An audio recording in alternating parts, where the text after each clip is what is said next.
ఈ రోజు చర్చలో ఆర్థిక రంగం పరిస్థితులపై రాష్ట్ర ప్రభుత్వం పవర్ పాయింట్ ప్రెజెంటేషన్ ఇవ్వనుంది. ప్రతిపక్ష బీఆర్ఎస్ కూడా అధికార పక్షానికి ధీటుగా ఎదుర్కొనేందుకు సన్నద్ధమవుతుంది.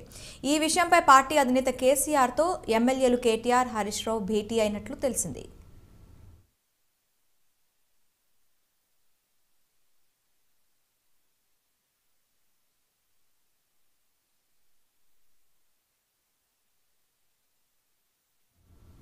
తెలంగాణ అసెంబ్లీ సమావేశాలు ప్రారంభమయ్యాయి. లైవ్ లో వీక్షిద్దాం. House that Shri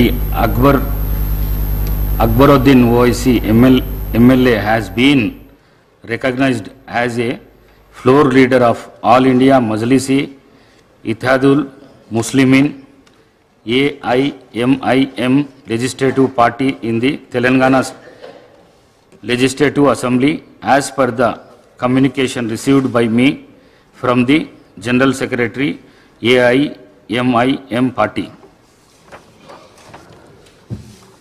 I am to announce to the House that Sri Kunamaneni Sambashivarav MLA has been nominated as leader of Legislative Party of Communist Party of India in the Telangana Legislative Assembly as per the communication received by me from the State Secretary CPI.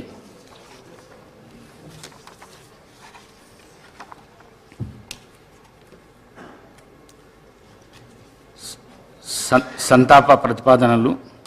Medak జిల్లాలోని పూర్వ రామాయణపేట శాసనసభ నియోజకవర్గం మాజీ శాసనసభ్యులు శ్రీ రామన్న గారి శ్రీనివాసరెడ్డి గారి మృతి పట్ల ఈ సభ తీవ్ర సంతాపాన్ని వ్యక్తం చేస్తూ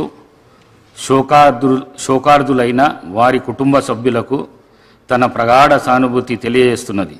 శ్రీ రామన్న గారి శ్రీనివాసరెడ్డి గారు 1985 నుండి 1989 వరకు పూర్వ రామాయణపేట శాసనసభ నియోజకవర్గం నుండి ఉమ్మడి ఆంధ్రప్రదేశ్ శాసనసభకు ప్రాతినిధ్యం వహించారు. వీరు 1971 చేకుంట ఉప సర్పంచ్గా తన రాజకీయ జీవితాన్ని ప్రారంభించారు. రెడ్డిపల్లి ప్రాథమిక వ్యవసాయ సహకార సంఘానికి చైర్మన్గా ఏకగ్రీవంగా ఎన్నికయ్యారు. వీరు తమ నియోజకవర్గ అభివృద్ధికి ఎనలేని కృషి చేశారు. వీరు 2023 సెప్టెంబర్ 21వ తేదీన మరణించారు. వీరి వయస్సు 75 సంవత్సరాలు.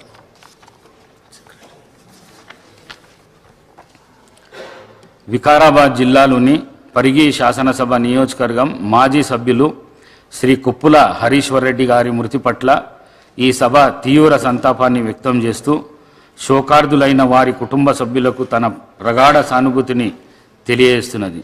శ్రీ కొప్పుల హరీశ్వర్ రెడ్డి గారు 1985 నుండి 1989 వరకు, 1994 నుండి 1999 వరకు, 1999 నుండి 2003 వరకు, 2004 నుండి 2009 వరకు మరియు 2009 నుండి 2014 వరకు పరిగి శాసనసభ నియోజకవర్గం నుండి ఉమ్మడి ఆంధ్రప్రదేశ్ శాసనసభకు ప్రాతినిధ్యం వహించారు. శ్రీ కొప్పుల హరీశ్వర్ రెడ్డి గారు 1972 నుండి 1977 వరకు పరిగి ఉప సర్పంచ్గా, 1977 నుండి 83 వరకు సర్పంచ్గా పనిచేశారు. వీరు 1986 నుండి 1988 వరకు ఆగ్రో ఇండస్ట్రీస్ కార్పొరేషన్ చైర్మన్గా, 1988 నుండి 1989 వరకు తిరుమల తిరుపతి దేవస్థానం బోర్డు సభ్యుడిగా పనిచేశారు. 1994 నుండి 1999 వరకు రాష్ట్ర ఆర్థిక సంస్థ అధ్యక్షుడిగా, 2001 నుండి డిసెంబర్ 31 నుండి 2003 నవంబర్ 14 వరకు ఆంధ్రప్రదేశ్ శాసనసభ డిప్యూటీ స్పీకర్గా బాధ్యతలు నిర్వహించారు. వీరు నిత్యం ప్రజల్లో ఉంటూ తమ నియోజకవర్గ అభివృద్ధికి ఎనలేని కృషి చేశారు. వీరు 2023 సెప్టెంబర్ 22వ తేదీన మరణించారు. వీరి వయస్సు 78 సంవత్సరాలు. భద్రాద్రి కొత్తగూడెం జిల్లాలోని భద్రాచలం శాసనసభ నియోజకవర్గం మాజీ శాసనసభ్యురాలు శ్రీమతి కుంజా సత్యవతి గారి మృతి పట్ల ఈ సభ తీవ్ర సంతాపాన్ని వ్యక్తం చేస్తూ శోకార్దులైన వారి కుటుంబ సభ్యులకు తన ప్రగాఢ సానుభూతిని తెలియజేస్తున్నది. శ్రీమతి కుంజా సత్యవతి గారు 2009 నుండి 2014 వరకు భద్రాచలం శాసనసభ నియోజకవర్గం నుండి ఉమ్మడి ఆంధ్రప్రదేశ్ శాసనసభకు ప్రాతినిధ్యం వహించారు. వీరు 1988 నుండి 1994 వరకు ఐద్వా భద్రాచలం డివిజన్ సెక్రటరీగా, 1994 నుండి 2000 వరకు రాష్ట్ర జాయింట్ సెక్రటరీగా, 2000 నుండి 2005 వరకు భద్రాచలం ఎంపీపీగా, 2006 నుండి 2008 వరకు ఐద్వా సెంట్రల్ కమిటీ మెంబర్గా పనిచేశారు. వీరు తమ నియోజకవర్గ అభివృద్ధికి ఎనలేని కృషి చేశారు. వీరు 2023 అక్టోబర్ 16వ తేదీన మరణించారు. వీరి వయస్సు 52 సంవత్సరాలు.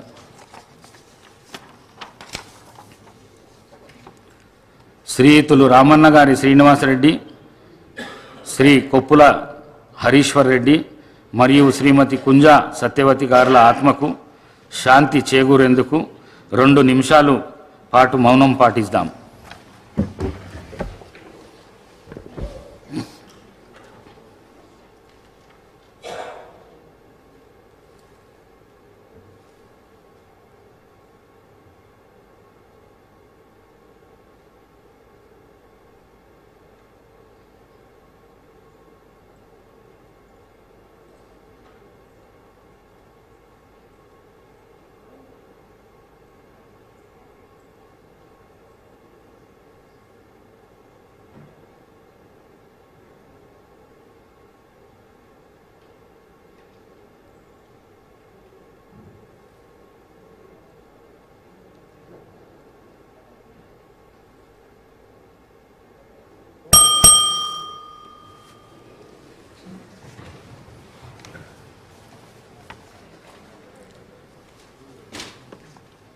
సభ్యులకు ఒక విజ్ఞప్తి. సాధారణ ఎన్నికల తర్వాత ఏర్పడిన ఈ 3వ శాసనసభ గతంలో అనేక పర్యాయాలు ఎన్నుకోబడి విశేష అనుభవం గడించిన వారితో పాటు 57 మంది కొత్తగా శాసనసభకు ఎన్నుకోబడిన వారు కూడా ఉన్నారు. అలా ఈ శాసనసభ పాత కొత్త కలయిక. ఒక సభ్యుడు ఉపన్యాసించేటప్పుడు ఇతర సభ్యులు వారికి ఆటంకం కలిగించకుండా, వ్యాఖ్యానాలు రన్నింగ్ కామెంటరీలు చేయకుండా సావధానంగా ఆలకిస్తే ఒక అర్థవంతమైన చర్చ జరిగే ప్రజలకు ఒక మంచి సందేశాన్ని ఇచ్చిన వారం అవుతాము. అంతేకాకుండా అనుభవజ్ఞులైన సభ్యులు ప్రసంగాలు కొత్తగా ఎన్నిక కాబడిన సభ్యులు పరిణితికి ఉపయోగపడే విధంగా ఉంటాయి. దయచేసి ఈ సూచనలు సభ్యులందరూ గమనించి సభకు సభాపతికి సహకరించి ఈ సభ హుందాతనాన్ని గౌరవాన్ని సంరక్షించవలసిందిగా కోరుతున్నాను. Short discussions on Telangana state finances white paper. Deputy CM Shri Bhatti Vikramarka గారు ఓపెనింగ్ రిమార్క్స్.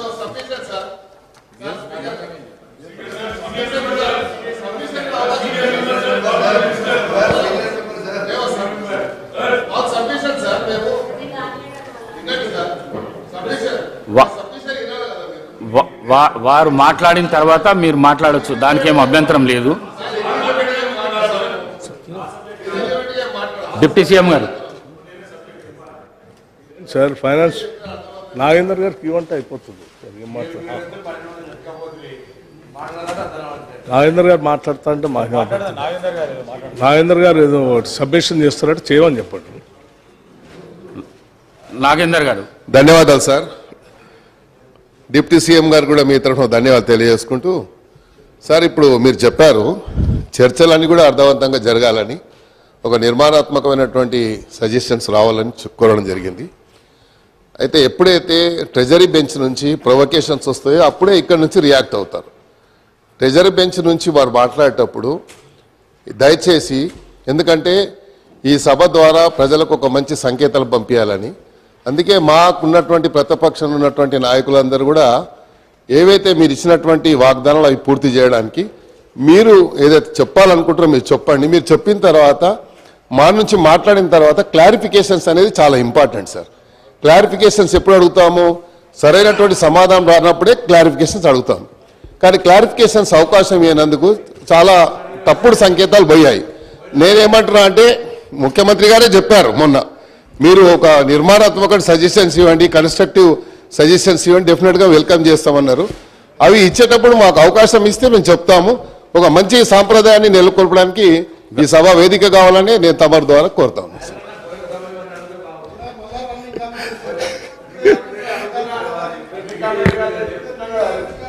డిప్యూటీ సీఎం అధ్యక్ష,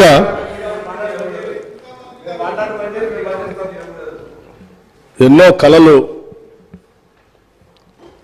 ఎన్నో ఆశలు, ఎన్నో ఆకాంక్షలతో ప్రత్యేక రాష్ట్రం కావాలని, ఈ ప్రత్యేక తెలంగాణ రాష్ట్రంలో ఉన్నటువంటి ప్రజల జీవితాలన్నీ కూడా మార్పు చెందాలని, నిధులు, నీళ్లు, నియామకాలు ఆత్మగౌరవంతో కూడినటువంటి తెలంగాణ రాష్ట్రం ఏర్పడాలని, అందులో అందరూ అభివృద్ధి చెందాలనేటువంటి ఆశతో తెచ్చుకున్న తెలంగాణ రాష్ట్రం ఒక దశాబ్ద కాలం పాలన చేసినటువంటి గత ప్రభుత్వం తెచ్చుకున్నటువంటి ఈ తెలంగాణ రాష్ట్ర వనరుల్ని, ఆర్థిక వనరుల్ని, సహజ వనరుల్ని, మానవ వనరుల్ని అన్నింటినీ కూడా అనుకున్న లక్ష్యాల దిశలో నడిపించకపోవడం కన్న కలలన్నీ కూడా కళ్ళలుగానే మిగిలిపోయాయి. ఈరోజు ఆర్థిక పరిస్థితిని ఒకసారి చూస్తే చివరికి రోజువారీ ఖర్చులకు కూడా వేస్ అండ్ మీన్స్ ద్వారానో ఓడి ద్వారానో డబ్బులు తెచ్చుకొని పాలన చేసుకోవాల్సినటువంటి దుస్థితిలో ఈరోజు ఈ రాష్ట్ర పరిస్థితి ఉంది. ఇటువంటి దుస్థితి రావటం నిజంగా తెలంగాణ ప్రజల యొక్క ఆవేదనని, బాధని దురదృష్టంగా నేను భావిస్తా ఉన్నాను. అందుకే ఈ దశాబ్ద కాలంలో జరిగినటువంటి ఆర్థిక అరాచకత్వాన్ని, జరిగినటువంటి తప్పిదాలని రాష్ట్ర ప్రజలందరికీ తెలియపరచవలసినటువంటి బాధ్యత, అవసరం. ఈ తెలంగాణ ప్రజల కలలు, ఆశలు, కోరికలు తీర్చాలన్నటువంటి ఆలోచనతో, లక్ష్యంతో తెలంగాణ ఇచ్చినటువంటి కాంగ్రెస్ పార్టీగా మా అందరి ముందు ఉన్నటువంటి బాధ్యతగా మేము భావిస్తూ ఉన్నాం. అందుకోసమే ఈ రాష్ట్ర ప్రజల ఆకాంక్షలను, కోరికల్ని నెరవేర్చడం కోసం ఈరోజు రాష్ట్రంలో ఉన్నటువంటి ఆర్థిక పరిస్థితి ఏంటి, ఇక్కడి నుంచి మనం మొదలు పెడితే మన భవిష్యత్తుని నిర్మాణం చేసుకోవటం కోసం ఏ రకంగా అడుగులు వేయాలి, ఏ రకమైనటువంటి ఆలోచనలు చేసుకోవాలి అని ఈ పవిత్రమైనటువంటి శాసనసభలో వాస్తవ పరిస్థితులన్నింటినీ ఈ సభ దృష్టికి, సభ ద్వారా రాష్ట్ర ప్రజలకు కూడా తెలియజెప్పి ఇక్కడ నుంచి కొత్త జీవితాన్ని, మార్పును కోరుకుంటూ ఒక అద్భుతమైనటువంటి ప్రజలు ఇచ్చినటువంటి తీర్పుకి సహేతుకమైనటువంటి పాలన అందించాలన్నటువంటి ఆలోచనతోనే ఈరోజు ఈ శ్వేతపత్రాన్ని, రాష్ట్ర ఆర్థిక పరిస్థితులపైన ఉన్నటువంటి మొత్తం విషయాల్ని కూలంకషంగా శ్వేతపత్రం రూపేణ ఈ సభలో ప్రవేశపెడుతూ మీ ద్వారా గౌరవ శాసనసభ్యులందరినీ, ముఖ్యంగా ప్రతిపక్షాలకు సంబంధించినటువంటి శాసనసభ్యులను కానీ, ఈ సభలో రాష్ట్ర ప్రజల ఆకాంక్షలు నెరవేర్చాలనేటువంటి ఆలోచన కలిగిన ప్రతి సభ్యుడికి తెచ్చుకున్న తెలంగాణ రాష్ట్రం ఈ భారతదేశంలోని అద్భుతమైనటువంటి పురోగతి సాధించడం కోసం మనందరం ప్రయత్నం చేయాలనే ఆలోచన కలిగిన ప్రతి సభ్యుడికి మీ ద్వారా నేను విజ్ఞప్తి చేస్తా ఉన్నాను.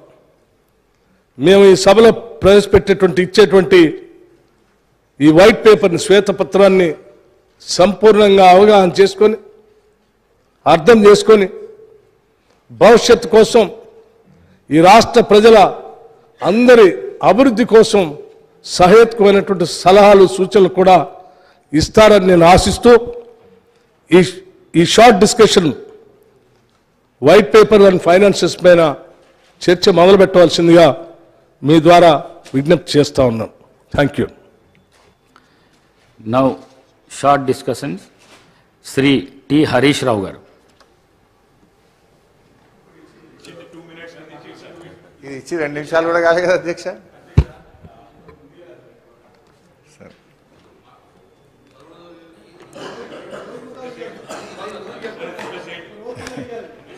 అధ్యక్ష, ఇప్పుడు గౌరవ ఉప ముఖ్యమంత్రి గారు బట్టి విక్రమార్క గారు 42 పేజీల బుక్ను మాకు ఇచ్చి 4 నిమిషాలు కాలేదు.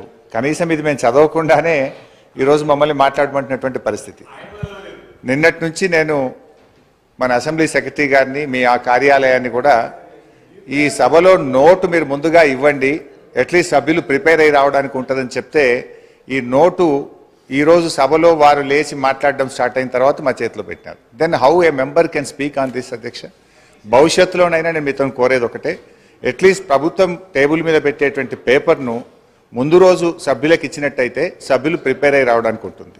రెండవది అధ్యక్ష, మీతో ఒక సబ్మిషన్. మీరు ఈరోజు కూడా కొత్త సభ్యులు 57 మంది ఉన్నారు, వాళ్ళు కూడా చక్కగా నేర్చుకోవాలి, సహకరించాలన్నారు. తప్పకుండా మేము సహకరిస్తాం. కానీ మీరు కూడా దయచేసి సభ్యుల హక్కులను కూడా కాపాడాలి. ప్రొటెస్ట్ అనేది మెంబర్స్ యొక్క రైట్. ప్రభుత్వం ఇచ్చిన సమాధానంతో సభ్యులు సంతృప్తి పడినప్పుడు ప్రొటెస్ట్ చెప్పే హక్కు సభ్యులకు తప్పకుండా ఉంటుంది. చాలా ఏళ్ళుగా మీరు సభలో ఉన్నారు, మేము ఉన్నాం. ఎప్పుడైనా సభ్యులకు ప్రొటెస్ట్ మీద తప్పకుండా అవకాశం ఇస్తారు అధ్యక్ష. కానీ మొన్న మీరు దురదృష్టవశాత్తు ఇవ్వలేకపోయినారు. భవిష్యత్తులోనైనా సభ్యుల హక్కులు కాపాడాలని, సభను మరింత హుందాగా నడపాలని, దానికి మా పూర్తి సహకారం అందిస్తామని కూడా మీ ద్వారా తెలియజేస్తున్నాం.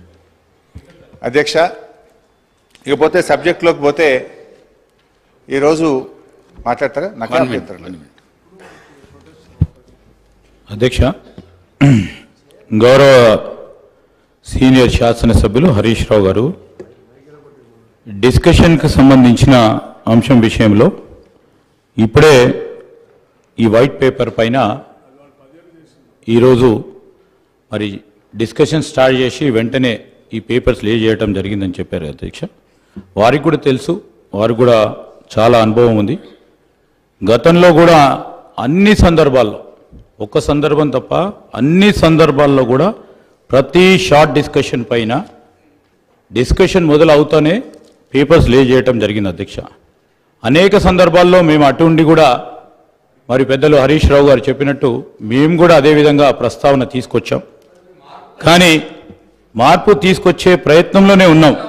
మేము మార్పు తీసుకొచ్చే ప్రయత్నంలో ఉన్నాము. డెఫినెట్లీ వారు చెప్పిన ఒక పాజిటివ్ అంశాన్ని కూడా మరి మీరు అనుమతిస్తే వచ్చే బడ్జెట్ సమావేశాన్ని నుంచి తప్పకుండా తీసుకెళ్లే ప్రయత్నం చేస్తాం అధ్యక్ష. వారు కూడా చెప్పినట్టు ఈరోజు నేను చెప్తా ఉన్నాం అధ్యక్ష, we are open for any discussion అధ్యక్ష. కానీ పాజిటివ్ క్రిటిసిజం, కన్స్ట్రక్టివ్ క్రిటిసిజం చేస్తే వీఆర్ ఓపెన్. కానీ ఇన్స్టిగేట్ చేసే ఓ కార్యాచరణ తీసుకుంటే మాకు కూడా మా గౌరవ సభ్యులు కూడా ఇన్స్టిగేట్ అవ్వడానికి అవకాశం ఉంటుంది కనుక నేను గౌరవ సభ్యులను కోరుతా ఉన్నాను. వారు చెప్పింది డెఫినెట్లీ మేము గతసారి కూడా గత శాసనసభలో కూడా అడిగాం, మనం డిసెంట్ చెప్పడానికి అవకాశం ఉండాలి, వాయిస్ ఉండాలని. తప్పకుండా వారు చెప్పిన ఒక సూచికను మీరు అనుమతిస్తే మేము పరిగణలోకి తీసుకోవడం జరుగుతుంది మనవి చేస్తున్నాం అధ్యక్ష.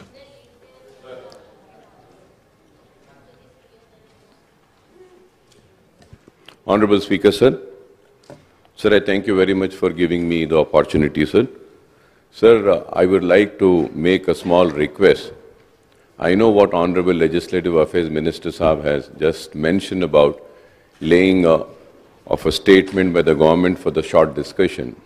But as we all know that this is a very important subject and we have to read so many pages, sir. It's almost some 40 pages of book.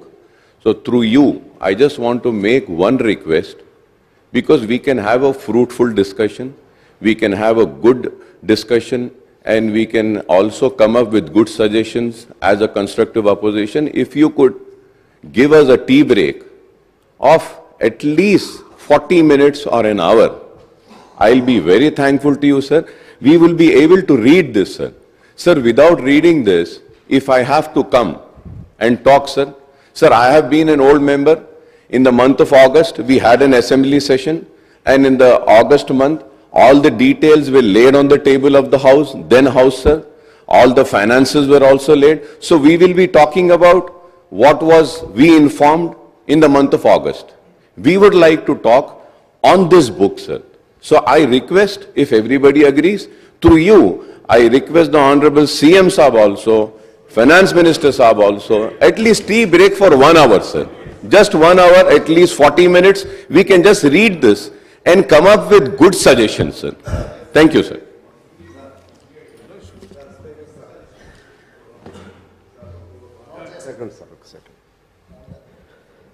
Harish Rao గారు అలాగే అక్బర్ గారు చెప్పిన విధంగా మాలాంటి వాళ్ళు కూడా కొద్దిగా ఇబ్బందిగానే ఉంది. దయచేసి